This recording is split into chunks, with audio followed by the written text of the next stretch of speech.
Jaf ta mère!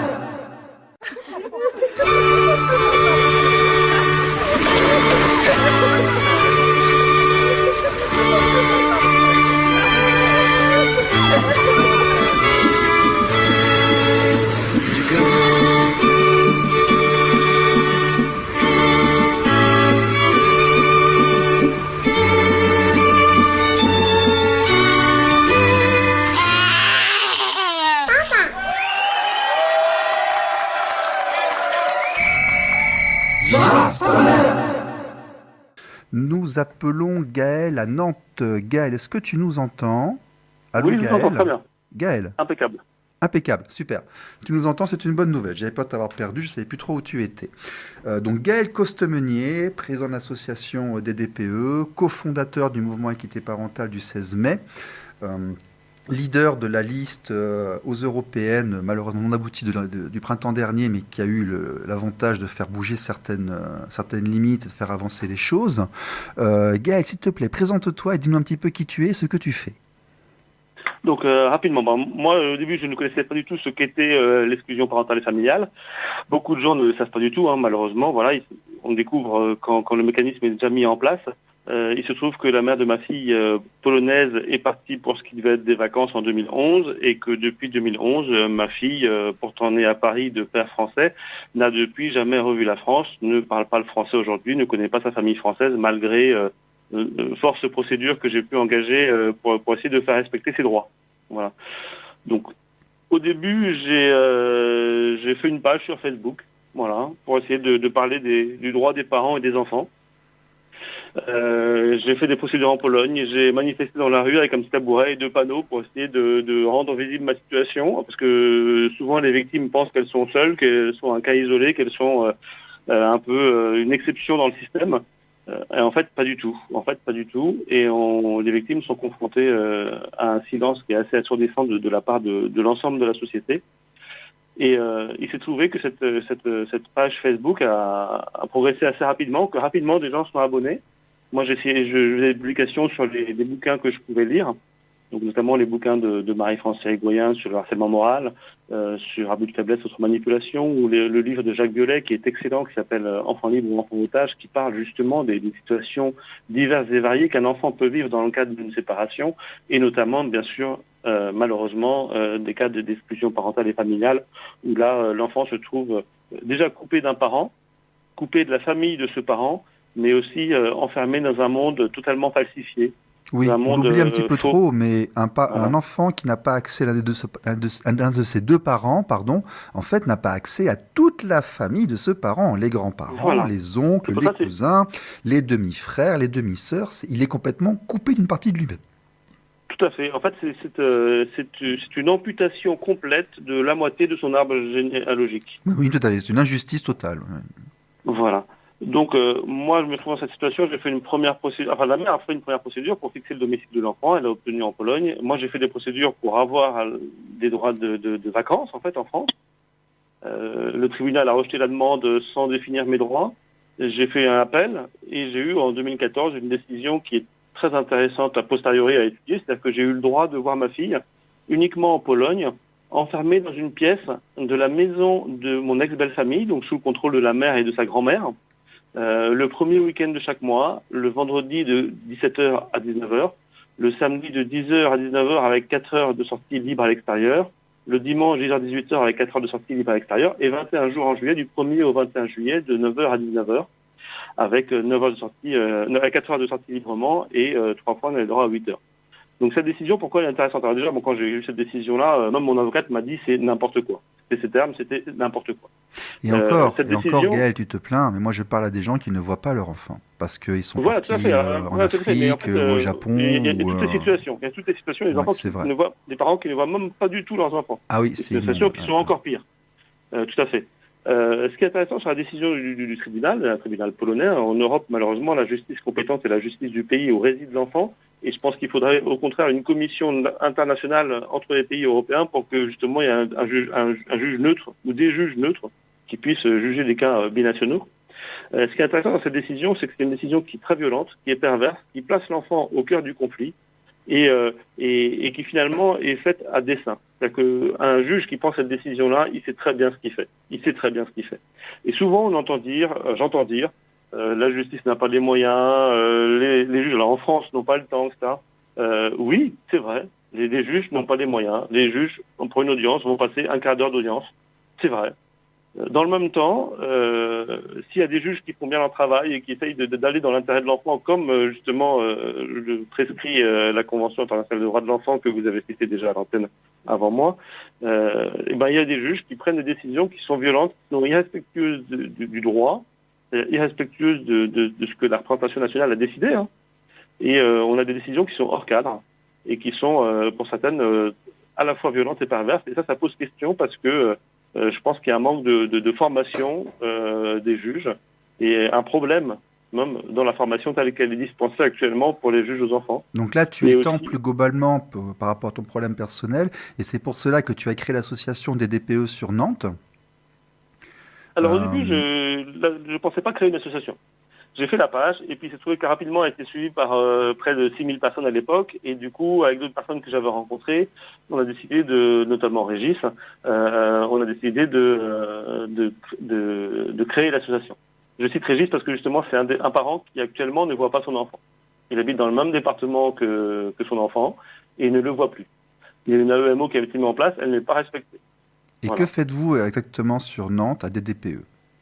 Alors, l'idée de l'association, la première idée, c'était de soutenir les personnes, c'est-à-dire d'apporter aux gens qui sont dans cette situation-là, déjà du soutien personnel, mais aussi des méthodes pour le peu de temps où ils ont un contact avec leur enfant, arriver à ouvrir le monde falsifié dans lequel est l'enfant pour lui apporter des signaux positifs, de l'amour et des signaux qui puissent lui faire comprendre que sa situation n'est pas la normalité. En fait, l'enfant dans cette situation-là, s'il n'arrive pas à percevoir ça, alors il pourra s'enfermer à vie dans ces mécanismes-là, dans ce monde-là.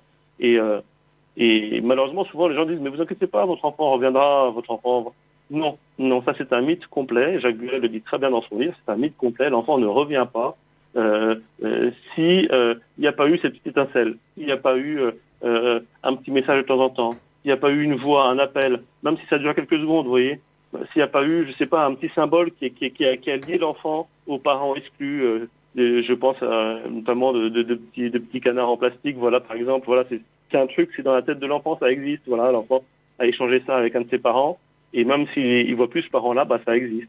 Oui, c'est Olga Odiniez de la Calpa qui disait qu'il faut envoyer les courriers à Noël et lettres d'anniversaire et qu'il faut les écrire en double. Comme ça, même si l'autre parent aliénant ne les remet pas, on garde une copie et un jour l'enfant viendra parce qu'il aura grandi, il demandera qu'est-ce qui s'est passé et on pourra lui montrer que nous avons fait nos démarches. Voilà, tout à fait. Ça, c'est important. Si l'enfant revient, c'est important d'avoir ça, en espérant que l'enfant revienne. Et aussi, il y a des astuces. Par exemple, on envoie un courrier, et ben avec le courrier, on envoie un petit dessin qu'on a fait soi-même ou qu'on a fait par un ami. Et puis si un jour, on arrive à voir l'enfant, même une heure, dans un lieu médiatisé ou dans d'autres contextes, et ben par hasard, on a ce dessin-là. Et là, on voit, sans dire à l'enfant, c'est le dessin que je t'avais envoyé, et ben on voit si l'enfant dit, bah oui, je le connais ce dessin ou je le connais pas. Voilà. Donc ensuite, après avoir fait des DPE, est-ce que tu te souviens des origines du 16 mai? Alors le 16 mai, oui, effectivement. Qui c'est qui t'avait contacté, toi, en premier? C'est Sébastien qui m'avait appelé, mais toi, qui c'est qui t'a appelé en premier? Alors là, c'est une bonne question. Je ne sais plus si c'est toi ou papa, maman séparés 49. Il est possible que vous soyez synchronisés sur cette histoire-là. C'est bien possible aussi, ouais. En tout cas, ce qui était intéressant, c'est qu'il y avait une proposition pour rendre la résidence alternée, faire de la résidence alternée le système de base. Voilà. Dans le cas de séparation. Alors, souvent, on entend dire des gens, mais il faut pas un système de base, il faut traiter au cas par cas. En fait, il y a déjà un système de base. C'est là qu'est le problème. Et les gens n'en ont pas conscience. Il y a un système de base qui n'est pas voté par la représentation nationale, qui n'a aucun cadre, aucun fondement. C'est le système de base qui a été imposé par des juges, qui est de 70-30, à savoir la garde dite classique. Alors, elle n'est pas classique du tout. Elle n'est pas dans la norme, elle n'est pas normale, elle est habituelle. C'est une habitude, c'est un usage. Et comme tous les usages, il pose question. Et dans cette inégalité Oui, les notions parentale, d'habitude. Je il est reviens effectif. sur le document de Françoise Leprince, que tu as co-signé aussi, avec ce petit paragraphe qui te rejoint. En 2017, les enfants de divorcés vivaient 73% chez la mère, 7% chez le père, 17% résidence alternée. On est quand même loin d'un 50-50 ou d'un 60-40. Complètement, complètement. Et par rapport à ça, il y a aussi des aspects, c'est que j'entendais parler tout à l'heure Sébastien, des violences conjugales. Hein, il y a en France une femme qui meurt tous les 3 jours et un homme qui meurt tous les 13 jours. Hein, c'est les chiffres, alors pour l'homme tous les 13 jours, c'est les chiffres du Oui, il y a Figaro de 365 2015. jours par an, ça fait entre 120 et 130. Nous sommes Alors voilà. 70 millions. Alors Bon. après c'est toujours la même chose, c'est la partie visible de l'iceberg. C'est-à-dire qu'une victime, alors là on parle de mort, donc bien sûr j'en ne sais pas, dans le cadre des violences conjugales, une victime elle va porter plainte si elle se sent légitime. Aux affaires familiales, un parent, il va s'investir s'il se sent légitime. Il va demander une résidence alternée s'il se sent légitime. Or, il y a des avocats qui vont dire à des parents, non, ne demandez pas ça, vous ne l'aurez pas, demandez plutôt ça, par rapport à ce que vous pouvez obtenir, les chances que vous avez d'obtenir ça ou ça, voilà. Donc du coup, le fait que les femmes ou les hommes demandent plus ou moins la résidence alternée n'est pas le signe de ce que veulent les gens. C'est le signe de comment est notre justice à l'heure actuelle, comment est notre société à l'heure actuelle, avec toutes ces violences, ces discriminations et son sexisme.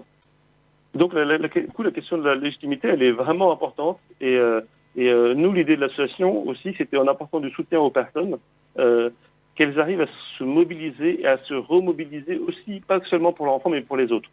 Parce qu'en fait, il y a de très nombreuses victimes qui sont complètement en dehors des radars. C'est-à-dire que les victimes d'exclusion parentale, elles ont l'impression d'être seules, d'être isolées. Elles tombent des nues à la fois par rapport à leur ex-conjoint, mais aussi par rapport à la justice, parce qu'on nous apprend qu'il y a une justice qui fonctionne. Or, de fait, c'est pas du tout le cas, bien au contraire.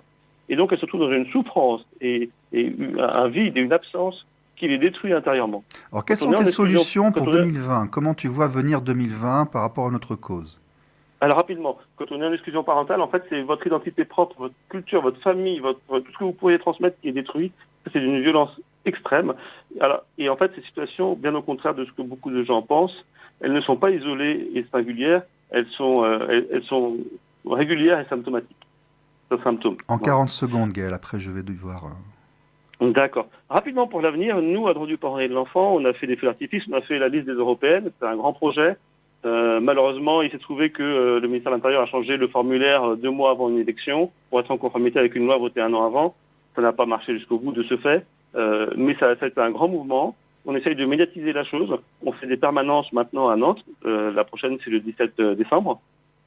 Pour justement, c'est un groupe de parole et une permanence de soutien pour les personnes qui voudraient justement nous rencontrer, mères, pères, ou aussi même des enfants, des personnes qui ont vécu ça enfant, qui veulent nous rencontrer et en parler. Pour l'avenir, je pense il faut que toutes les associations restent mobilisées, que les gens comprennent que même si leur situation s'est améliorée, ou même si leur situation perdure dans la souffrance, il faut arriver à rester actif pour que tous on soit actifs en commun et qu'on puisse se synchroniser comme on l'a déjà fait plusieurs fois, chaque association avec son histoire, son parcours, pour rendre visible cette situation et pour faire que enfin l'État prenne conscience que l'égalité entre les femmes et les hommes, le respect des droits de l'enfant qui a le droit d'aimer ses 2 parents à égalité, c'est pas des principes en l'air. Ça a été signé il y a 30 ans dans la Convention internationale des droits de l'enfant et c'est toujours pas appliqué. C'est signé par tous les pays de la planète et c'est toujours pas appliqué. Alors, au bout d'un moment, l'avenir, c'est de demander aux politiques, mais qu'est-ce que vous attendez pour appliquer quelque chose? Qu'est-ce qu'il faut pour que et les médias, les grands médias en parlent? Qu'est-ce qu'il faut pour que les politiques en parlent? Gaël, seras-tu avec nous en janvier 2020 et en mai 2020?